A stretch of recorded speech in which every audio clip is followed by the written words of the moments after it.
Breaking news Kadapa జిల్లాలో నిబంధనలు అతిక్రమించిన తహసీల్దార్లకు నోటీసులు అందాయి.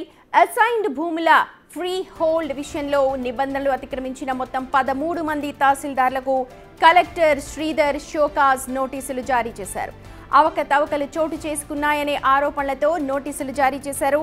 అప్పట్లో ఆయా మండలాల్లో పనిచేసిన 13 మంది తహసీల్దార్లకు ఈ షోకాజ్ నోటీసులు అందాయి.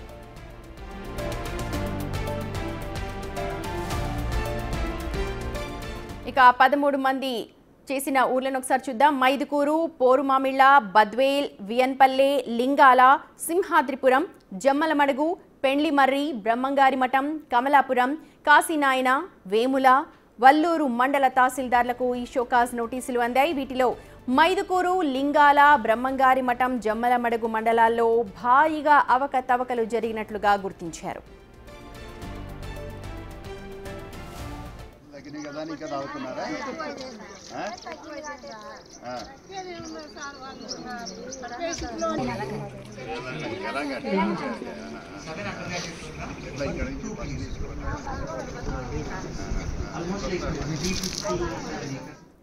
ఈ ఘటనకు సంబంధించి అప్డేట్స్ అందించడానికి మా ప్రతినిధి దామోదర్ సిద్ధంగా ఉన్నారు. దామోదర్, మొత్తం 13 మంది తహసీల్దార్లకు షోకాజ్ నోటీసులు అందాయి. భారీగా అవకతవకలు అంటున్నారు.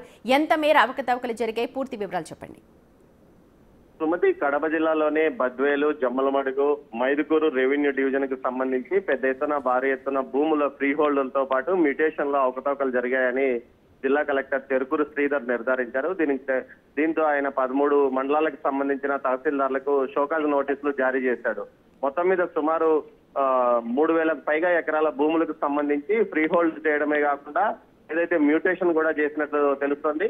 ఈ డీకేటీ భూములతో పాటు డాట్ ల్యాండ్ భూములకు సంబంధించి పెద్ద ఎత్తున అక్రమాలు జరిగినట్లు, దీనికి పెద్ద ఎత్తున నగదు భారీ ఎత్తున వసూళ్లు చేసినట్లు కూడా నిర్ధారించారు. దీంతో వీరందరికీ షోకాజ్ నోటీసులు ముందుగా ఇచ్చారు. ఆ తర్వాత ఏదైతే షోకాజ్ నోటీసులు ఇచ్చిన తర్వాత వారిని విచారణకు పిలిపించి రైతులతోనూ అదేవిధంగా సంబంధిత అధికారులు, రెవెన్యూకి సంబంధించిన సర్వేయరు, అదేవిధంగా విఆర్ఓ స్థాయి నుంచి రెవెన్యూ ఇన్స్పెక్టర్ వీరందరినీ విచారించిన తర్వాత తదుపరి చర్యలు తీసుకుంటామని జిల్లా కలెక్టర్ తెలిపారు. మొత్తం మీద చూస్తే భారీ ఎత్తున ఫ్రీ హోల్డ్ భూములకు సంబంధించి ప్రభుత్వం 13 మందిలో కూడా 4-5 ఊర్ల పేర్లు వినిపిస్తున్నాయి. అక్కడ భారీగా, అంటే మిగిలిన వాటితో కంపేర్ చేస్తే అక్కడ ఇంకా ఎక్కువ అవకతవకలు జరిగినట్టుగా చెప్తున్నారు.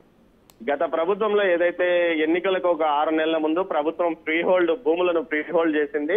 ఈ నేపథ్యంలో పెద్ద ఎత్తున డీకేటీ భూములను 20 సంవత్సరాలు పూర్తి పట్టా వచ్చిన 20 సంవత్సరాల తర్వాత అమ్ముకోవచ్చు అంటూ ఒక ప్రభుత్వం నిబంధన విధించింది. ఆ నిబంధన మేరకు చాలా వరకు ఎస్సీ ఎస్టీలకు సంబంధించిన భూములను కొనుగోలు చేశారు. దాన్ని ఫ్రీ హోల్డ్ కూడా చేసి రిజిస్ట్రేషన్లు చేసుకోవడానికి ప్రయత్నిస్తున్న నేపథ్యంలో ప్రభుత్వం మారింది. వీటన్నిటి మీద విచారణ కొనసాగిస్తున్న నేపథ్యంలో ఫ్రీ హోల్డ్ భూముల మీద కొంత సడలింపు ఇవ్వాలని ప్రభుత్వం నిర్ణయించుకున్న నేపథ్యంలో ఒక్కసారిగా వీటిని మ్యూటేషన్ చేసినట్టు తెలుస్తుంది. మైదుకూరు, జమ్మలమడుగు, ఇదే విధంగా బద్వేలు, ఈ 4 మండలాలకు సంబంధించి పెద్ద ఎత్తున అక్రమాలు జరిగినట్లు నిర్ధారించారు. దీంతో వీటికి సంబంధించి సంబంధిత ఆర్డీఓల ద్వారా ఒక నిజ నిర్ధారణ కమిటీ ఏర్పాటు చేశారు. దీంతో బద్వేలు ఆర్డీఓ పరిధిలో పెద్ద ఎత్తున అక్రమాలు, బద్వేలు, జమ్మలమడుగు, మైదుకూరు ఆర్డీఓల పరిధిలో పెద్ద ఎత్తున అక్రమాలు జరిగినట్లు ఆర్డీఓలు నివేదికలు ఇవ్వడంతో ఈ 13 మండలాలకు సంబంధించిన తహసీల్దార్లకు షోకాజ్ నోటీసులు జారీ చేశారు.